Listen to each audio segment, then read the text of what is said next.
porque sé que lo voy a recordar siempre, entonces como que va a quedar, me pareció una linda experiencia y buen aprendizaje. Eso nomás. Gracias, Marianela. ¿Quién sigue? Sigo si quieren.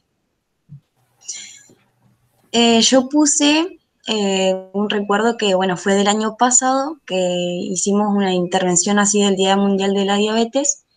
Eh, y bueno, es como que ahí como que reforcé las mediciones de peso talla, porque con un grupito estábamos haciendo eso. Y bueno, me pareció importante porque, bueno, me voy a acordar, como dijo Marian, estuvo bueno y creo que, viste, eh, eso de poner en práctica la teoría, a veces en muchos casos la teoría como que no es suficiente, entonces me parece importante.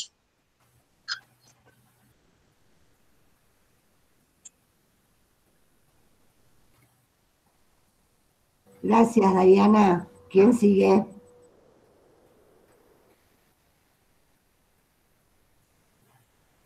¿Sigo yo? Sí, Victoria. Sí. Bueno, yo pienso medio lo mismo que Dai, o sea, puse algo medio parecido, pero esto fue una clase de biología cuando iba a la secundaria, que tenía una profesora que, o sea, nos daba las clases de biología, y en una clase estábamos aprendiendo los órganos del cuerpo y nos hizo llevar órganos, digamos, un corazón, un estómago, un hígado, obviamente de un animal, pero, y bueno, entonces Menos ahí mal que eran aprendí, animales. como que aprendí a través de la práctica, digamos, y es como que me quedó muy grabado, digamos, y hasta el día de hoy que pasó mucho tiempo, me acuerdo, digamos. Por eso pienso también que es como que la teoría tiene que ser siempre acompañada de la práctica, digamos. Y eso es todo. Gracias, Victoria. ¿Quién sigue? Yo sigo si quieren. Karen, te escuchamos. Bueno, yo puse que mi mejor experiencia fue una Liga Nacional de Vóley que jugué en el año 2015, que bueno, que para mí fue una de las experiencias más lindas que tuve porque, bueno, pude jugar esa liga con el club en el cual yo crecí y aprendí todo, ¿no? Y la particularidad que estuvo esto fue que fue una fusión entre el Club San José y el Club Vélez. Entonces fue así una fusión de jugadoras y entrenadores en el cual aprendí mucho porque al tener otros entrenadores y eso era como que te enseñaban el vóley de una manera muy distinta a la que yo estaba acostumbrada y obviamente la calidad de entrenamiento con estos entrenadores y con las jugadoras que se sumaron fue muy increíble y nada, aprendí un montón en esa experiencia. Creo que aprendí más ahí que en todos los años que jugué al vóley. Así que si me preguntas hoy qué experiencia quisiera volver a vivir, yo te digo esta Liga Nacional.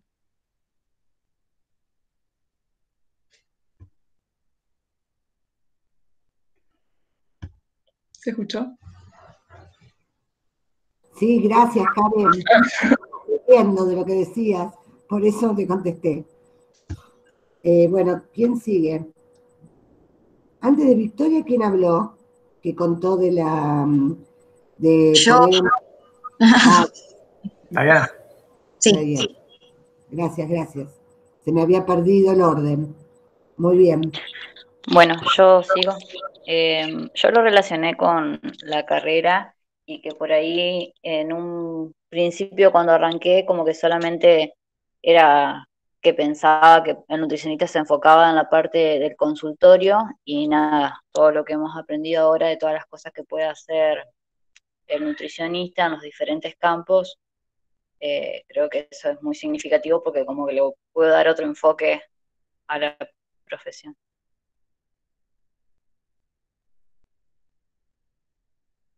Gracias, Ana Laura. ¿Alguien más? Podía ¿Sigo? ser aprendizaje informal, ¿no? O tenía que ser dentro del ámbito académico. Maxi, yo no te escuché bien. ¿Cómo? si podía ser un aprendizaje que sea informal o tenía que ser dentro del ámbito académico. No, cualquier aprendizaje. De hecho, Diego trajo la cocina. Cualquier Ahora, aprendizaje.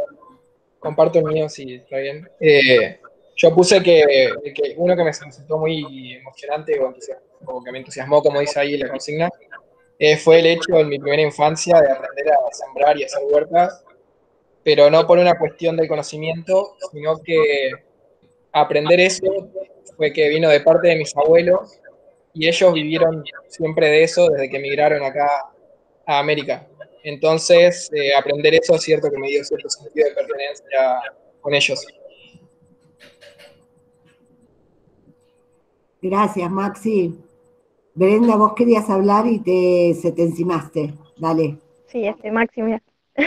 Bueno, a mí lo que o sea, relaciono la palabra aprender, cuando aprendí, qué sé yo, a tejer, bordar, coser, todo eso, que me encanta. Y bueno, y con el ámbito de la facultad me pasa que como que se da mejor el aprendizaje cuando nos sentimos cómodos, me parece.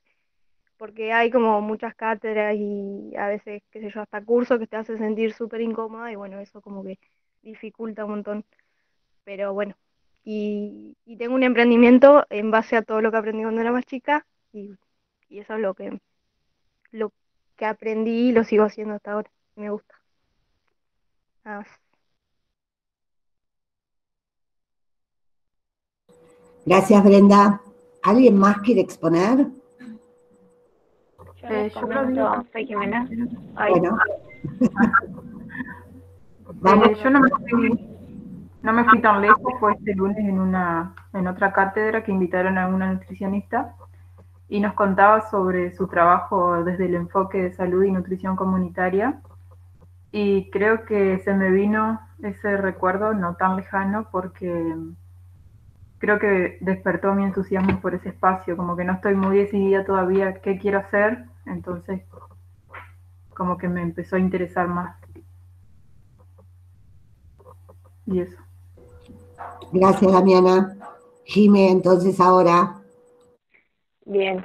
Bueno, les comento un poquito. Si bien me voy para el lado de la cocina también, yo estudié en una escuela técnica, número 1 acá en Gualeguaychú, gastronomía. Y el que más me acuerdo fue cuando tuvimos que realizar con mis compañeras, con mi amiga, un video explicativo sobre diferentes preparaciones, hablando de los alimentos, método de cocción, que eso nos llevó mucho tiempo saber bien los temas de los cuales estábamos hablando, ¿no? Y me viene a la memoria porque además de todo eso también nos divertimos mucho, porque no paramos de reír en las tomas y además ¿no? de los temas que estábamos explicando. Y bueno, y la hipótesis sería que para mí es una buena manera, ya que para el poder hablarlo teníamos que saberlo, tenía que saber bien. Y, y nada, era eso.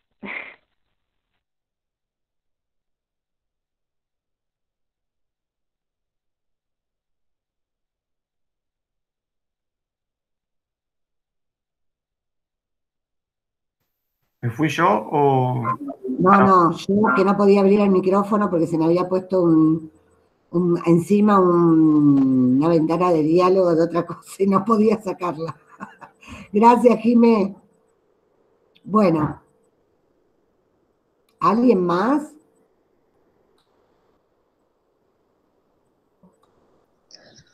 Bueno, yo si quieren comento mi relato. Lo que sí quería consultarles porque el texto en línea lo pudieron subir porque yo no estoy pudiendo. Hay problemas en el campus. Si no podés subir a la tarea, mandalo al mail o pegarlo acá en el chat de la clase. Bueno, genial. Bueno, la experiencia que yo relataba es acerca del aprendizaje en la lectura y bueno, o sea, lo recuerdo como algo puntual porque tenía aproximadamente 5 años y no estaba, digamos, escolarizada en la primaria, sino que estaba en el preescolar y me interesaba por lo que serían las historias, los cuentos infantiles y demás.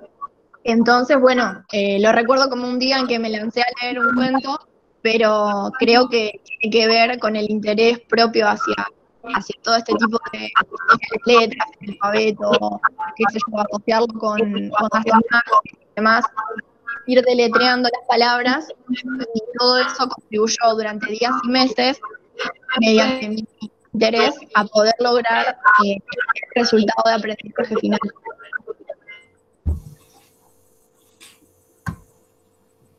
Muy bien, gracias Lucía.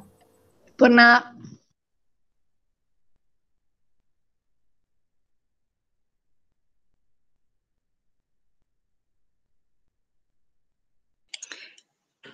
Clau, tenés cerrado el Me micrófono. parecía. Sí, ya me di cuenta, gracias. Ya me había dado cuenta. Muchas gracias. Bueno, voy a tratar de ordenar un poquito todo lo que fueron contando en función de cómo se aprende. Nosotros nos paramos en una perspectiva de cómo se aprende, que tiene que ver que a lo largo de toda la vida, fíjense que hubo experiencias, recién Lucía fue la que contó de más chiquita, que tenía 5 años, pero Diego contó de 13 y 14, algunos de su adolescencia y otras más recientes, porque el conocimiento se va integrando a lo largo de toda la vida, y acá retomamos algo del concepto de educación permanente, y todos esos conocimientos elaboran un asentarse en la realidad que a uno lo rodea y sobre sí mismo. Es decir, que una persona adulta, como somos todos los que estamos participando de esta reunión, estamos parados en una idea de que somos productor de saberes sobre nuestro entorno. Nosotros nos paramos en una teoría del aprendizaje, digo nosotros como cátedra, de un sujeto que es productor de saberes, ¿sí? Esto tiene que ver que hace algo con eso que aprende y que todos ustedes trajeron algo de esto, ¿sí? Todos los sujetos manejamos en nuestra vida diaria por un conjunto de saberes cotidianos, ¿sí? Ese saber cotidiano que lo marcaron muy bien, por ejemplo, Diego cuando contó que había aprendido a cocinar por un tema de necesidad, ¿sí? Está basado en cosas que necesitamos como guía para la acción diaria, ¿sí? Y fíjense que varios de ustedes plantearon lo significativo que había sido algún conocimiento porque les permitía accionar, ¿sí? Lo marcó Diana, lo marcó Victoria, digamos que ese aprendizaje era interesante porque permitía que algo que habían visto en la teoría lo podían accionar, ¿sí?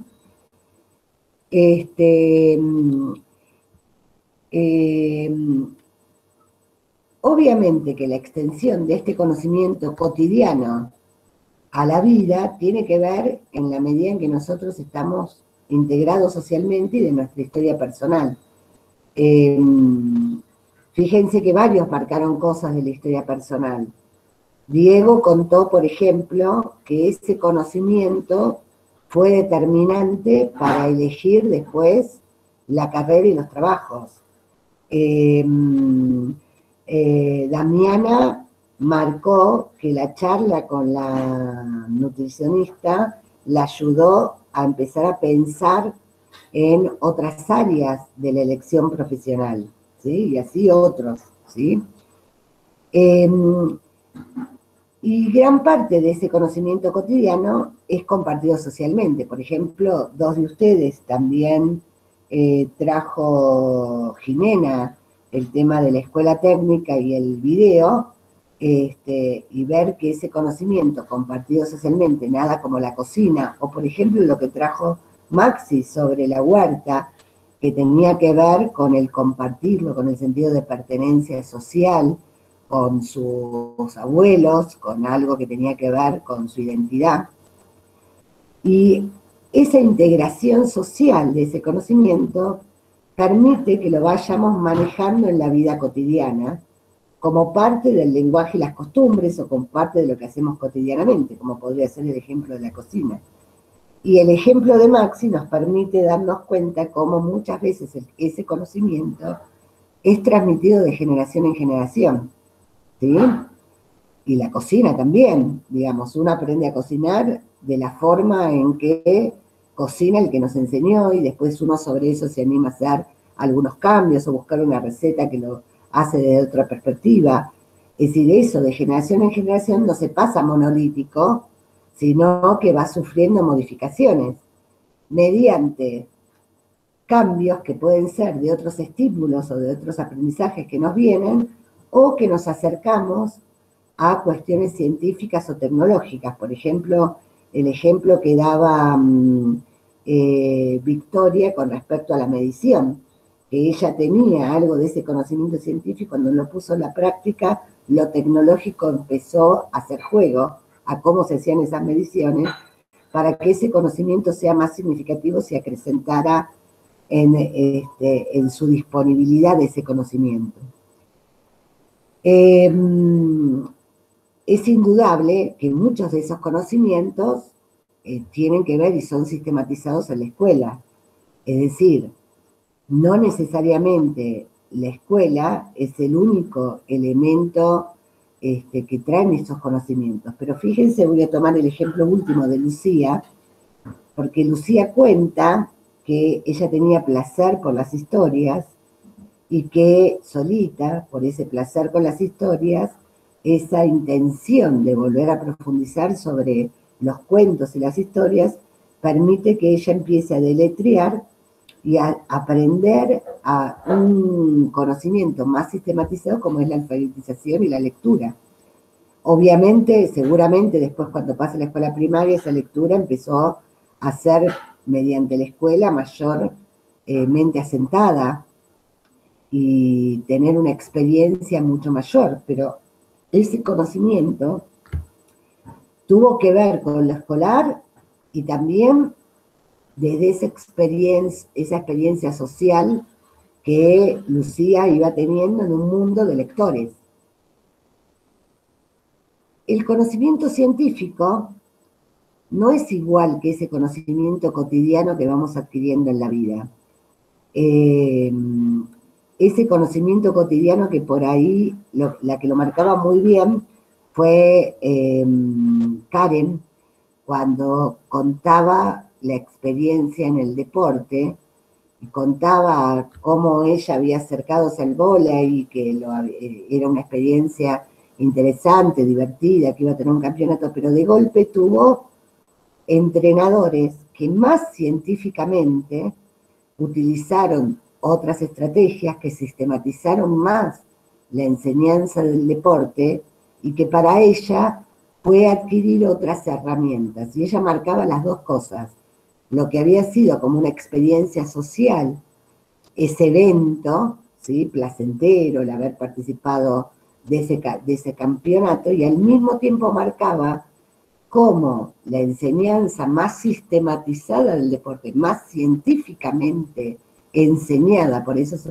trabajadores, pasaba a tener un dominio mayor de ese aprendizaje, ¿sí? Uno, cuando se va apropiando de un conocimiento más científico, empieza a estar más dominando ese conocimiento y se hace más especialista de ese conocimiento. Es decir, un nutricionista, un biólogo, un químico, un sociólogo, un médico, un psicólogo, cuando están en el ámbito de trabajo, se orientan según los conocimientos científicos de ese área que dominan. Pero fuera de esa área que dominan, sus saberes tienen características de conocimiento cotidiano. Es decir, hay un montón de cosas que aprendemos que no están sostenidas por el conocimiento científico, sino más bien por ese conocimiento que hemos adquirido, como la huerta de Maxi, por haber visto a nuestros abuelos trabajar la huerta, o por haber aprendido cómo en un video nos explicaban alguna cuestión. El conocimiento científico y el conocimiento cotidiano son un continuo. ¿Qué quiere decir? Que sobre un mismo objeto nosotros tenemos distintos conocimientos, con distintas profundidades. ¿Se acuerdan de la imagen que hablábamos de las capas de la cebolla? Que hablamos en varios momentos. El conocimiento cotidiano vendría a ser, cuando yo pienso en un objeto, lo primero que sé de ese objeto, es decir, la cáscara. Y puedo tener un poquito más, porque alguien me explica un poquito más, de por qué hay que ponerle cuando un guiso me sale salado, una papa, y eso también es parte del conocimiento cotidiano, pero es un poquito más entendido del efecto de la cocina, y cada vez puedo ir acercándome al núcleo de esa cebolla, donde está el más alto nivel de conocimiento científico sobre ese objeto.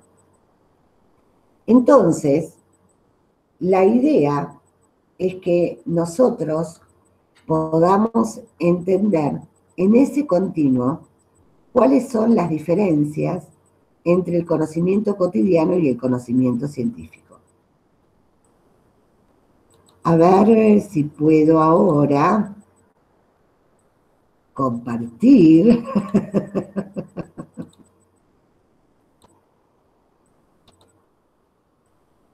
A ver si lo logro.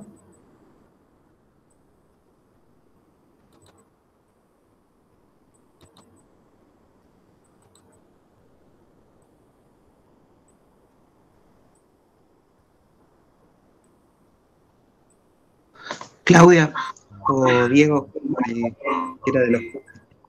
disculpen, yo tengo que retirarme ahora a las 16. Yo les envío un mail a Ekan recién explicándoles un poquito. Dale. Después termino de ver la clase. Listo. Estamos. Gracias. Éxitos. Adiós. Hasta luego.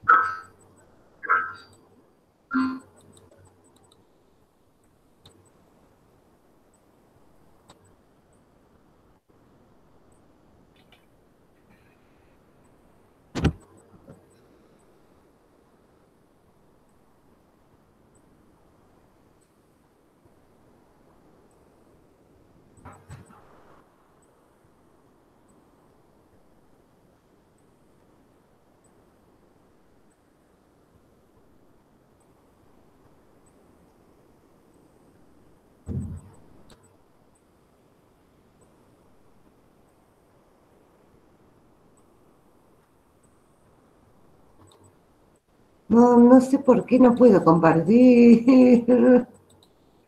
Ahí está.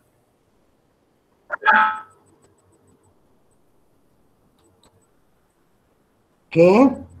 Ahí dice que estás haciendo una presentación. Todavía no apareció la imagen, pero digamos, mandaste a mostrar algo, pero todavía no aparece.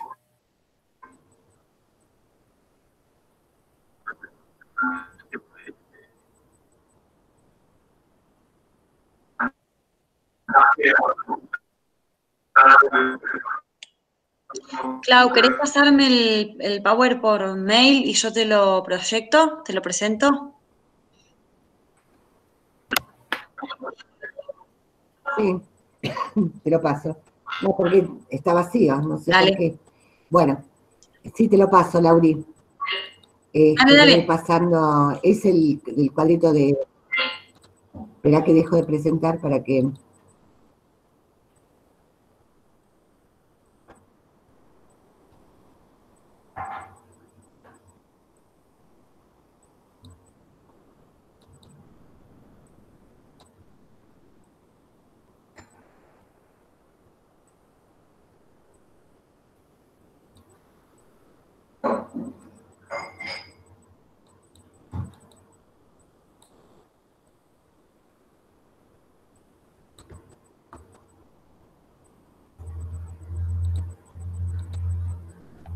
No, hay algo que le pasa a mi mouse, que por eso no tampoco...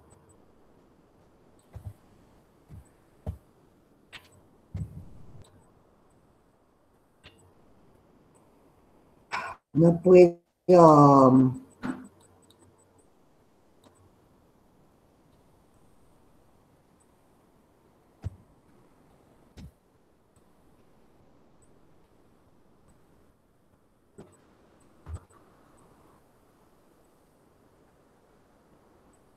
¿Ustedes me escuchan bien? ¿Será la conexión a internet? ¿Sí? Ahora No sé te por qué escucho. tampoco me permite... Recién se cortaba un poquito. Ah, por eso, hay algo que está pasando que no me permite...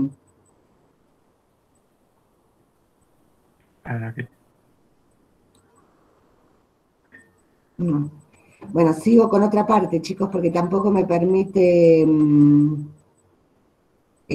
pasar, pasar por mail. No sé por qué tampoco.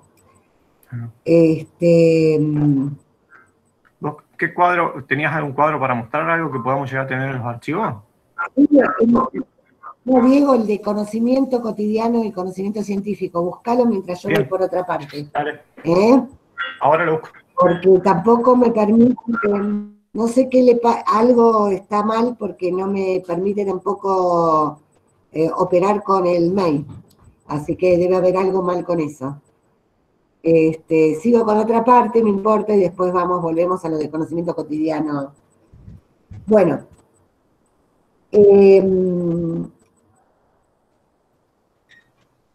Después volvemos a las características de conocimiento cotidiano y conocimiento científico, pero cuando uno está pensando en la tarea de enseñar, lo que uno quiere hacer es que justamente los destinatarios, ya sea alguien de la comunidad, los estudiantes o los destinatarios que uno tenga en esa tarea de enseñar, vayan cambiando algunas de sus explicaciones centradas en ese conocimiento cotidiano, en el conocimiento que todos ya lo tengo. tienen. Bueno, en Ularia, ahora ya me encaré en otro lado, así que bueno, sigamos, ahora vuelvo, que ya te digo cuando lo presentas, Lauri. Esas explicaciones que todos tenemos en el conocimiento cotidiano con el que llegamos vírgenes de conocimiento científico a un objeto o con aproximaciones que tienen que hacer al conocimiento cotidiano, queremos que los estudiantes o los destinatarios cambien por explicaciones cada vez más científicas, más organizadas, más predictivas.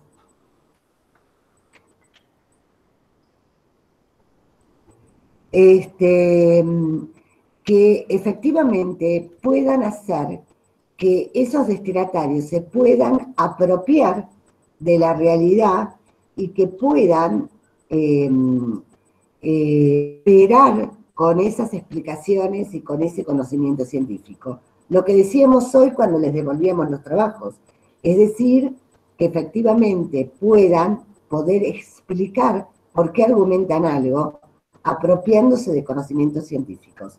Esa es la tarea de enseñar, mover esos conocimientos cotidianos y hacer que esos conocimientos cotidianos se impregnen de conocimiento más científico.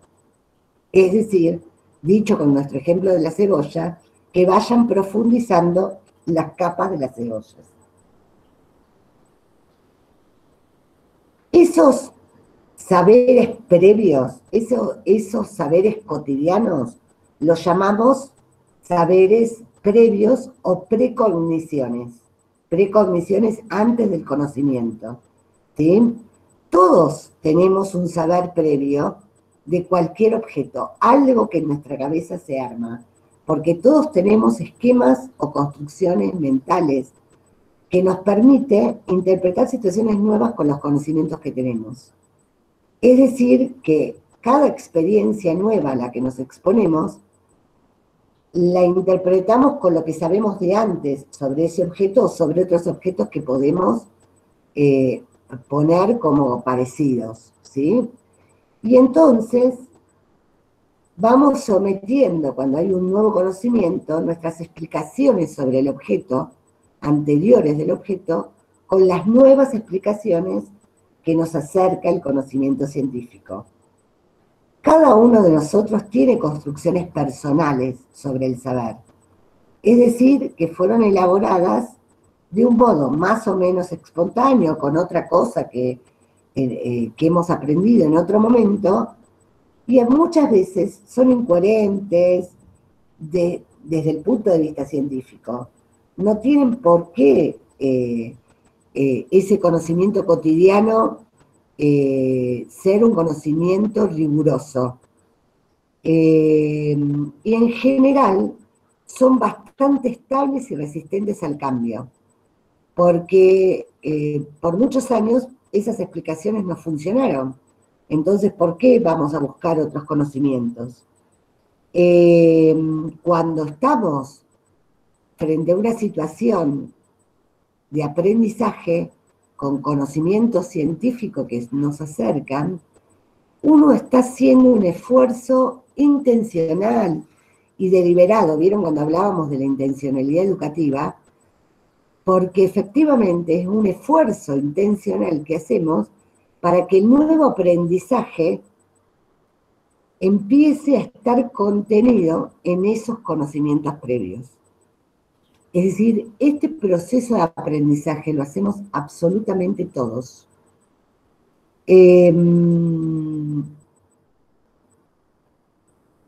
¿Cuándo es que algo se pone en cuestión? Si ese aprendizaje, ese conocimiento cotidiano que yo tenía, hasta ahora me funcionaba, ¿por qué lo voy a cambiar?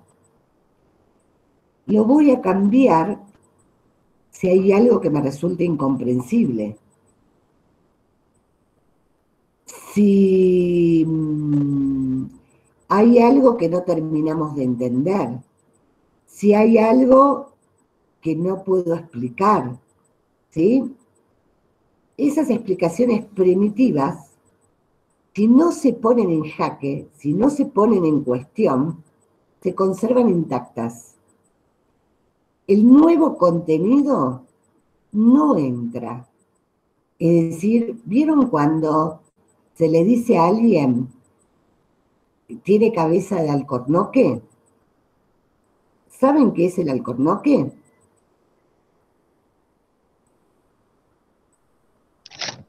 ¿Puede ser un árbol? Así es. De donde sale el corcho, ¿no? De donde hacen los corchos. Así es. ¿Y por qué se le dirá a alguien que es cabeza de alcornoque? ¿Cómo es el corcho? El corcho original, no el corcho que tenemos ahora en los... ¿Cómo? ¿Nadie vio nunca un alcornoque?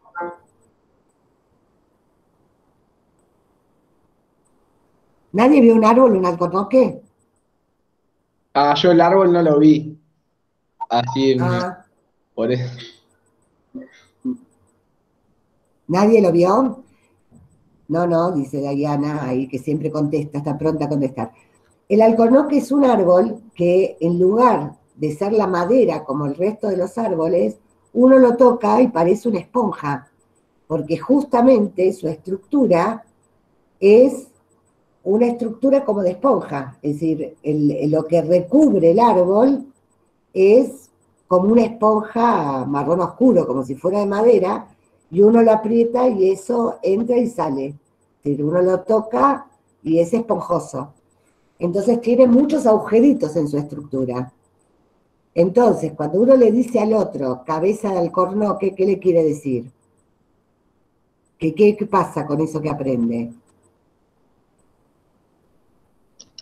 Que entra pero vuelve a salir, o sea, no lo puede queda. retener.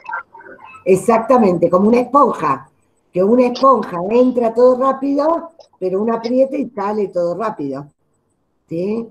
Cuando dice, le entra por un oído y le sale por el otro, es alguien que también no puede retener. ¿Sí?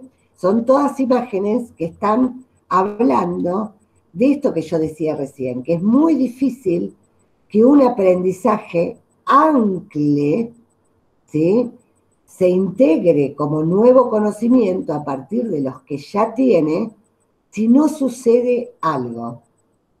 Solo pasa esto cuando se produce algo que se llama conflicto cognitivo. Cuando lo nuevo que aparece contradice lo que yo ya sé y yo entro en contradicción. Digo, pero ¿cómo? Eso que yo sabía es distinto a esto que me están diciendo del conocimiento científico. ¿Cómo es esto? Entro en contradicción con eso que yo sabía. Entonces hago un esfuerzo extra para reelaborar o modificar esas ideas previas. La otra cosa que pasa es que cuando me preguntan sobre algo y lo pienso, empiezo a explicar, resulta que no tiene coherencia con lo que yo ya sabía. Resulta que lo empiezo a explicar y de golpe me doy cuenta que no sé, que no tengo elementos. Y entonces pregunto, ¿pero cómo es? ¿Sí?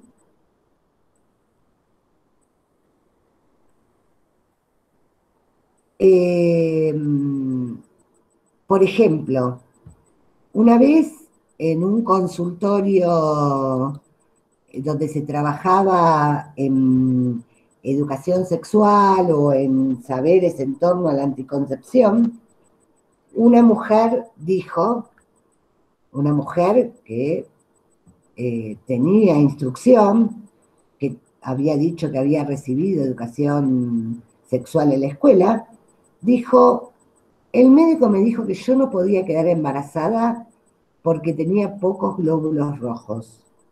Entonces, no me cuidé, pero resulta que igual me embaracé. Es decir, había algo ahí que contradecía ese saber médico que le habían recomendado algo y que a partir de eso que al médico le había dicho, ella lo integró a lo que sabía, que era que no podía quedar embarazada porque no tenía posibilidades biológicas, no que era una recomendación que no era conveniente, ¿sí? Ese momento en que esa mujer dice, pero ¿cómo? Resulta que igual me embaracé, es un momento privilegiado para que ese saber anterior sea modificado con saber científico. En otro momento una educadora nos dice, estuvimos trabajando el tema del agua durante 3 meses. Yo pensé que todo iba bien. Y cuando hice la evaluación, ¿sabés lo que me contestaron todos en la evaluación? Que si sigo dejando sobre la hornalla el agua que ya hirvió, el termómetro que estaba marcando 100 va a marcar más. Me quise morir.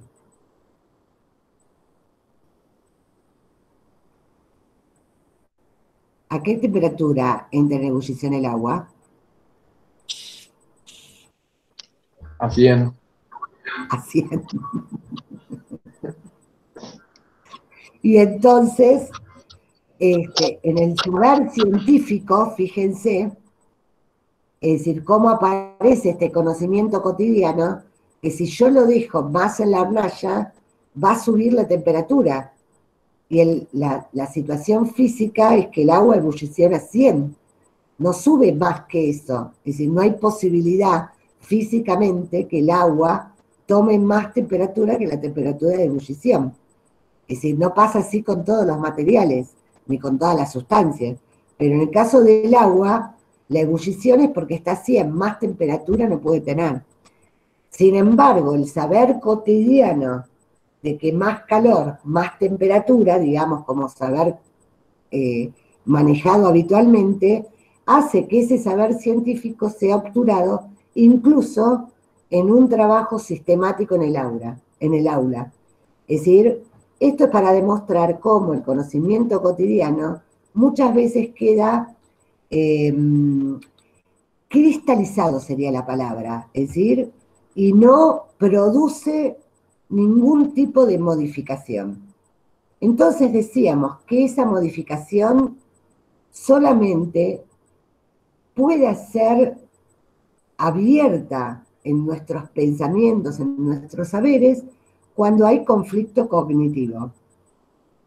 Cuando el destinatario, el estudiante, el participante de un taller, cualquier participante de cualquier actividad que hacemos, puede analizar sus ideas previas, advirtiendo que hay puntos de vista diferentes al suyo acerca de un mismo objeto, que dé cuenta de las contradicciones y las limitaciones, que tienen sus propias explicaciones o las de otro miembro del grupo, para efectivamente poder elaborar en forma colectiva conocimientos más organizados y distintos a esos conocimientos previos. Si no partimos de esos conocimientos previos, es muy difícil que un proceso de aprendizaje tenga éxito, o un proceso de enseñanza tenga éxito en términos de aprendizaje. Porque si no explicitamos cuáles son esos conocimientos previos que tienen nuestros destinatarios respecto al objeto que queremos trabajar, es muy difícil que se produzca aprendizaje, porque hay que poner en cuestión, ¿qué cosa? Esos conocimientos previos. Nadie llega a una situación de aprendizaje sin conocimiento previo. Yo puedo empezar a desarrollar cualquier tema, pero si no tengo en cuenta que el que está sentado ahí trabajando conmigo tiene alguna explicación sobre eso que estoy hablando, voy por mal camino. Tendrá mayor o menor conocimiento cotidiano, más cerca o más lejos del conocimiento científico que tengo yo como especialista, pero sus ideas previas las tiene y configuran la base de donde yo tengo que trabajar para poder introducir, poner en juego nuevos datos o nuevas informaciones. Porque la única forma de aprender es cuando una persona logra darse cuenta que hay fallas en esas ideas previas que trae, que toma conciencia, y ese toma de conciencia, porque hay una contradicción o tiene una laguna, es decir, que dicen, ay, no sé cómo es esto, o cómo es, yo pensaba esto y ahora pasa otra cosa. Es decir, si no hay una contradicción o una laguna, no hay una motivación del sujeto para la búsqueda de nuevos conocimientos. Porque el adolescente, el adulto, dispone de aprendizajes necesarios para operar. De la única forma que se mueve a un nuevo conocimiento es cuando se da cuenta que necesita nuevos conocimientos para operar. Porque los conocimientos de forma más duradera, los conocimientos de una forma más estructuradas, es como que la persona los pide para poder operar. Y ustedes marcaron mucho eso. El aprendizaje del joven y el adulto está muy ligado a la utilidad y al placer. Y lo marcaron un montón, lo marcó Diego, lo marcó Marianela, lo marcó Diana, lo marcó Victoria, lo marcó Karen, lo marcó Ana Laura, lo marcó Brenda. ¿Sí? Fíjense que todos hablaron, me encanta, fue una situación que me gustó, me dio placer, con esas palabras. O me fue útil para el trabajo, para el proyecto de trabajo. Es la característica que tiene un movimiento motivacional para que yo incorpore nuevos conocimientos, está muy ligado a ese conflicto cognitivo y a la motivación que tenga para aprender, que está ligada a la utilidad, a que me sirva, y al placer, a que me guste. ¿Sí? Otra de las cosas que produce conflicto cognitivo, es decir, ese movimiento que hace que yo deseche un saber previo para incorporar un saber nuevo más cerca del conocimiento científico, es decir, otra capa de la cebolla, es la necesidad de confirmar algo acerca de una duda que tengo. Es decir, decíamos, cuando me doy cuenta que mi pensamiento tiene una contradicción, es decir, que eso que me están diciendo es distinto a lo que yo pienso y que es contradictorio, cuando puedo decir, ay, no sé cómo explicar esto, o cuando tengo una duda. Es decir, en este consultorio, cuando aparecen las preguntas, ¿es verdad que? ¿Es posible que? ¿Cómo sucede tal cosa? Es decir, aparece una duda, aparece que esa explicación o ese saber que yo tengo, esa fuente de información, que responde a mis propias elaboraciones, todavía no me deja entender muy bien cómo es un proceso o cómo pasa eso que estoy tratando de explicar. Es decir, esa duda, esa necesidad también de saber más, es decir, cuando hay una laguna, hace que yo empiece a desencadenar un proceso de aprendizaje. El punto en el que el sujeto que aprende se aproxima más el conocimiento cotidiano al conocimiento científico es cuando advierte sus propias contradicciones. ¿Sí? Un sujeto siempre aprende mediante un proceso de recuperación de sus conocimientos previos y toma conciencia de que no puede explicar un problema que tiene frente a él. Cuando eso lo logramos, hemos logrado un punto de tensión que es imprescindible para que se aprendan contenidos nuevos. Eso es lo que decimos que se llama conflicto cognitivo. Si no hay conflicto cognitivo, si no se produce esa tensión entre los conocimientos que se traen y los conocimientos nuevos, y se corre el riesgo de que ese conocimiento sea adquirido mecánicamente o no entre. Solamente queda como permanente en la estructura de pensamiento de nuestros destinatarios cuando hubo un conflicto cognitivo que se pudo resolver con conocimientos nuevos. Es una auténtica necesidad de saber más. Es decir, no basta con que una persona esté en un taller, esté en el aula, no alcanza o frente a un texto. Hay que, como docentes, ayudarlo, diría yo, provocarlo, me gusta mucho la palabra provocar en este sentido, a que vea que hay algo para lo que no tiene respuesta y ponerlo en una situación de tener una oportunidad para encontrar esas nuevas respuestas. ¿Sí? Las dudas, las lagunas, la identificación de contradicciones, intervienen constantemente en cualquier momento que queremos aprender y generan una motivación, una necesidad de resolverlas. Es decir, y hacen que ese contenido cognitivo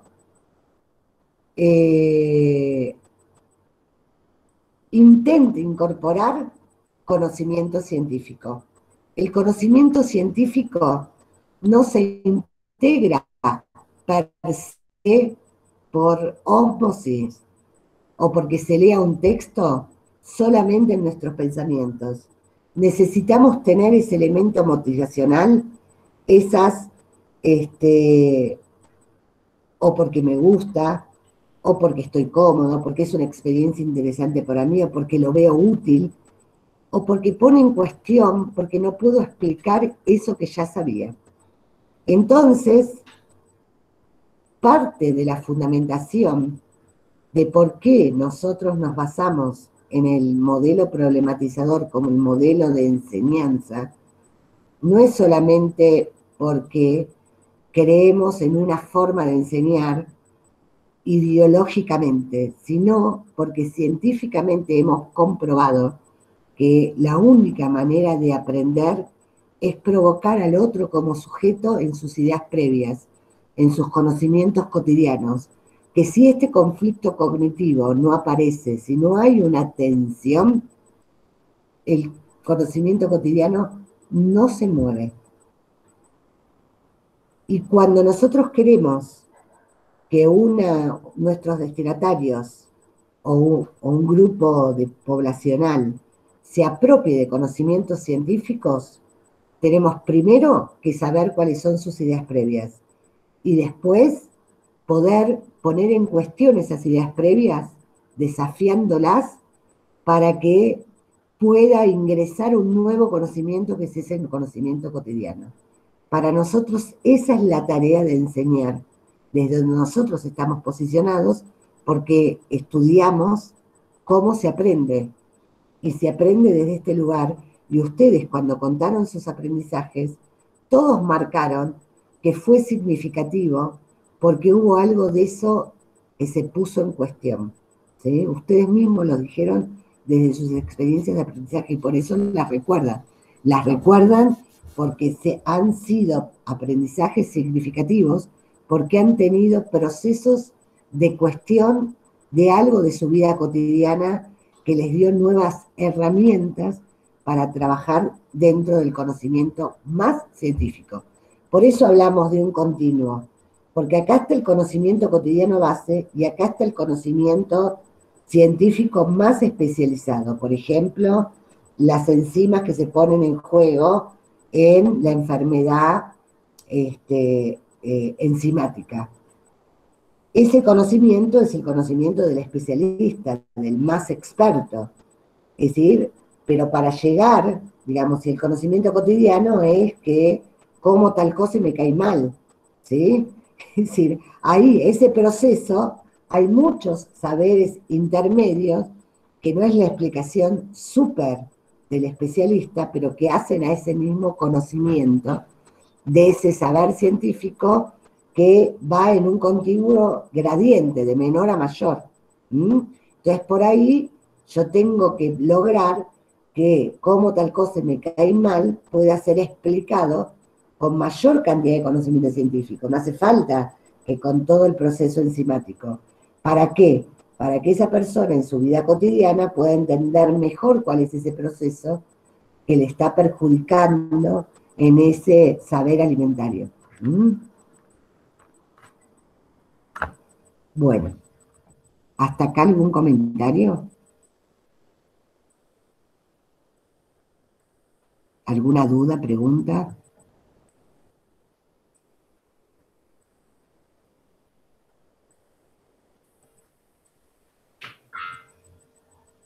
No se escucha nada. Pero no a mí, no se escucha. No se entendió, ahí empieza a aparecer los desentendió. No, perfecto.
¿Querés ponerle ahora, alguien pudo recuperarlo del conocimiento cotidiano y conocimiento científico de los dos? Sí, sí, yo lo tengo. Ah. Pero ahí estás presentando vos. Salí de la presentación y... Pero estás presentando tu logo nomás, la letra C. Espera.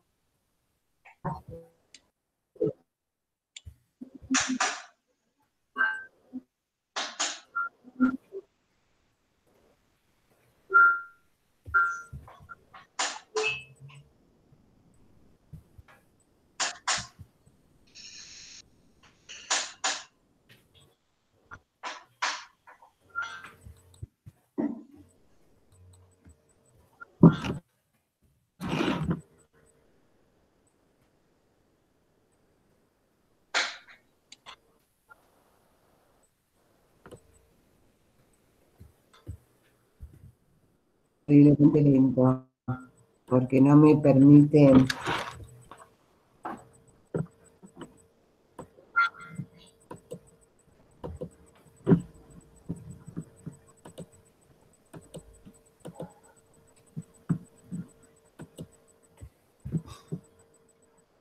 No me permite dejar de presentar. ¿Presento? Sí, sí, presentar, pero no me deja dejar de Ahí presentar. dejaste de presentar. ¿Dejé? No, no, ya dejaste, No, ya dejaste. es que no lo veo, para mí estoy en la presentación. Es decir, hay algo de la lentitud en recibir los datos.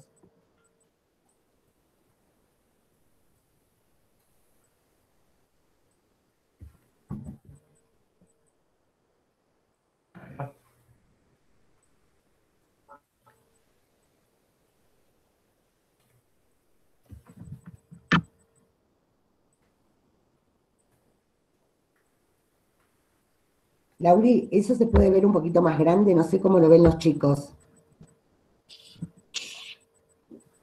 ¿Se podrá ver un poquito más grande? No, está bien, bueno. Ahí se ve en pantalla Acérquense. completa. Ahí está, muy bien. Ahí está, muy bien. Se ve bien. Bueno, acá está puesto como dos extremos, es decir, el extremo del conocimiento cotidiano y el extremo del conocimiento científico. Pero como yo les decía, esto es un continuo. Esto es en formas didácticas para poner los dos pares. De un lado está el conocimiento cotidiano, digamos, cómo funciona en nuestras cabezas, y de otro lado está el conocimiento científico, cómo es que se construye conocimiento científico.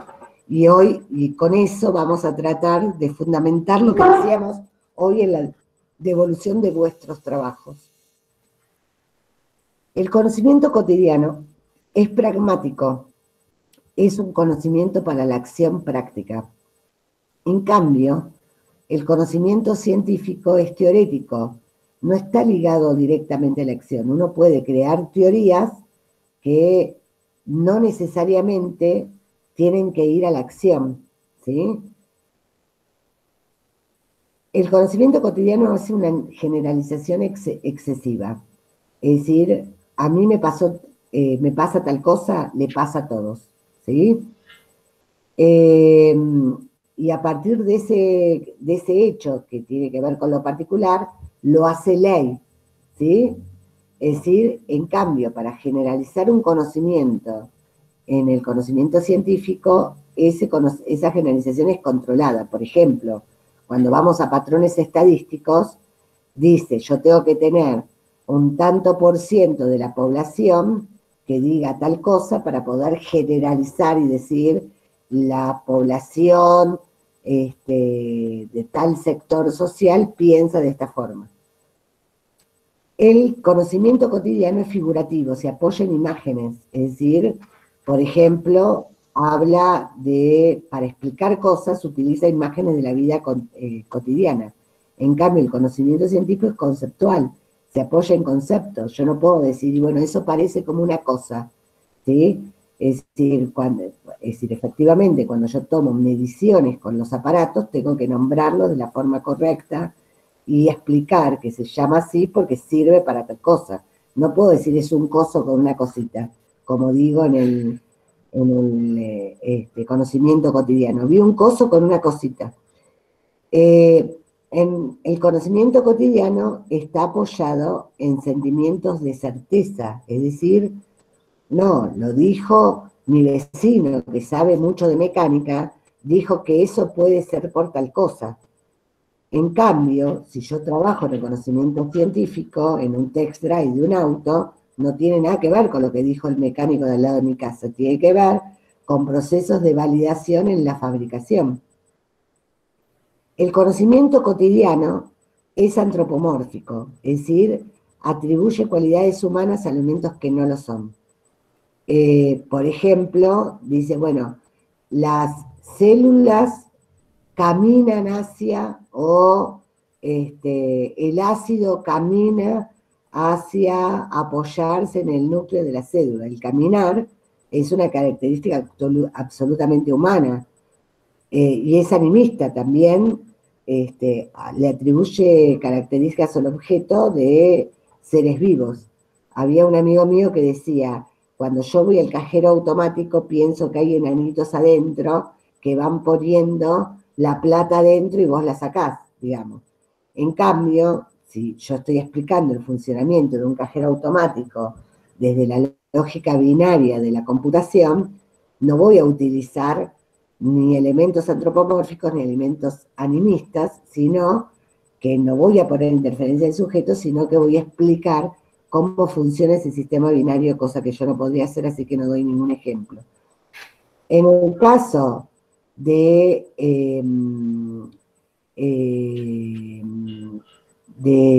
el conocimiento cotidiano, hace una analogía excesiva.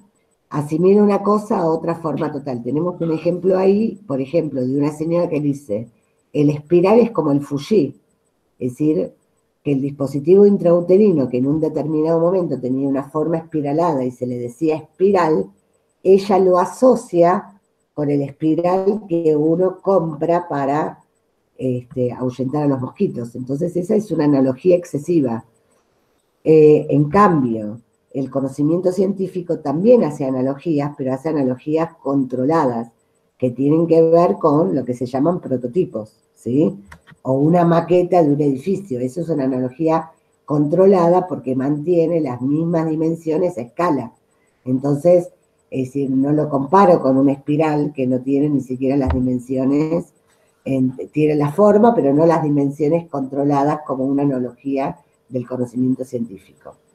Pero lo más importante que me parece a mí son las últimas dos características. El conocimiento cotidiano es fragmentado. Yo puedo decir, y tolera contradicciones, puedo decir algo, en un contexto puedo decir, en este país todos son vagos, y en otro país esta patria se hizo con todos, con mis abuelos que trabajaron y sudaron y trabajaban de sol a sol. Son dos argumentos que son contradictorios, o somos vagos o trabajamos un montón. Pero en contextos diferentes, justamente el tema de lo fragmentario, de la tolerancia de contradicciones que tiene el conocimiento cotidiano, yo puedo decir dos cosas contradictorias en contextos diferentes, porque fragmento ese conocimiento y al mismo tiempo es contradicción que las puedo tener terriblemente. El conocimiento científico está sistemáticamente organizado y no acepta contradicciones. Es decir, que por eso nosotros le pedimos que fundamenten para que puedan descubrir en sus producciones esa organización sistemática de los saberes y del conocimiento. Y que puedan ver que hay algunas de sus argumentaciones que son contradictorias a la teoría que están sosteniendo. ¿Sí? Dale, Lauri, podés dejar de presentar si querés.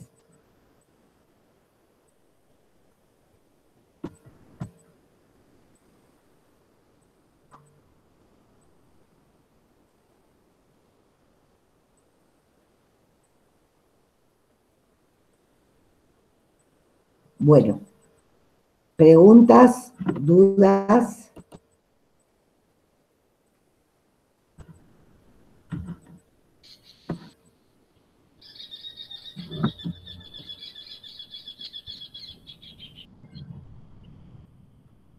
Bueno, les vamos a dejar un trabajo práctico donde van a tener que trabajar sobre algunas frases que hemos recogido de un consultorio de nutrición en la consulta nutricional en un hospital público de la ciudad de Buenos Aires, en el Hospital Vélez Sarsfield, que son expresiones reales de la gente que consulta en ese consultorio, y lo que les vamos a pedir en ese ejercicio es que puedan fundamentar desde estas características del conocimiento cotidiano qué elementos se ven en esas frases, es decir, se ve que hay una analogía, se ve excesiva, se ve que hay fragmentación, se ve, es decir, ustedes van a identificar eso lo pueden hacer grupal sin ningún problema.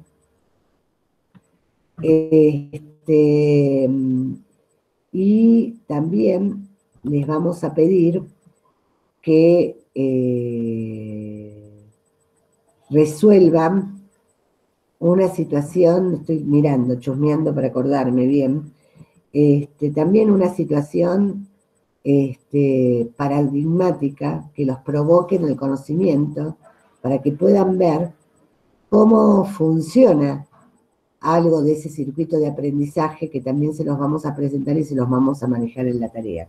Es decir, que dentro de un ratito les subimos la tarea, que va a tener una idea con una bibliografía, que va a tener una idea de que ustedes lean la bibliografía, revisen la clase después de leer la bibliografía y revisar la clase, hagan la tarea y puedan fundamentar algo de lo que ustedes transitan o algo de las frases de esos destinatarios, de esas personas que estuvieron en el consultorio de nutrición alguna vez. ¿De acuerdo? Dale, entendido. Si no hay dudas y preguntas, vamos cerrando. Si chicos, si no quieren decir algo, vamos cerrando y le subimos en un ratito en el campus la tarea. ¿De acuerdo? ¿Estamos? De acuerdo. Gracias. Un saludito. Bueno, chicos, buen fin de... El viernes que viene, feriado. Igual presenten la tarea, que la corregimos, pero es feriado porque es el día del maestro, del docente universitario, así que no tenemos clase. Recién vamos a tener clase el 18, ¿no es cierto, Diego? ¿Averiguaste? Supuestamente las mesas son con suspensión de actividades, ¿sí? Pero están viendo de que si no se inscribe nadie y atendiendo la virtualidad, al ser el último día del examen, se podría manejar. Extraoficialmente, como dijeron que quedó de hecho de que si queremos dar clases, si no hay estudiantes inscriptos, podemos utilizar el día, aprovechar el día, y no suspender la clase si es que no tenemos mesa. Básicamente eso es el comentario. ¿Alguno rinde? ¿O tiene idea de alguien que... ¿Alguno rinde el viernes 18? ¿No? Bueno, entonces nos vemos el 18 en la clase habitual, ¿de acuerdo?